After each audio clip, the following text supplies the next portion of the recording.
6 जूनचा शिवराज्याभिषेक सोहळा बंद केला पाहिजे असं संभाजी भिडे म्हणालाय। तिथीप्रमाणे सोहळा झाला पाहिजे असं वक्तव्य संभाजी भिडेंनी केलंय। 6 जूनला करण्याची पद्धत एकदम नामशेष केली पाहिजे। आपण अजूनही 76 वर्ष झाली तरीसुद्धा आपलं मानसिक सगळं अधिष्ठान अजून ब्रिटिशांच्या स्वाधीन ठेवले।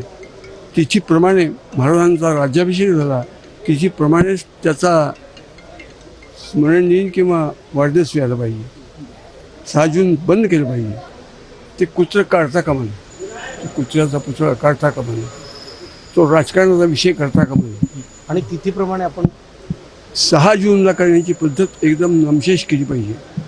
आपण अजूनही 76 वर्ष झाली तरीसुद्धा आपलं मानसिक सगळं अधिष्ठान अजून ब्रिटिशांच्या स्वाधीन ठेवले। तिथीप्रमाणे महाराजांचा राज्याभिषेक झाला, तिथीप्रमाणेच त्याचा स्मरण दिन किंवा वाढदिवस व्हायला पाहिजे। 6 जून बंद केलं पाहिजे।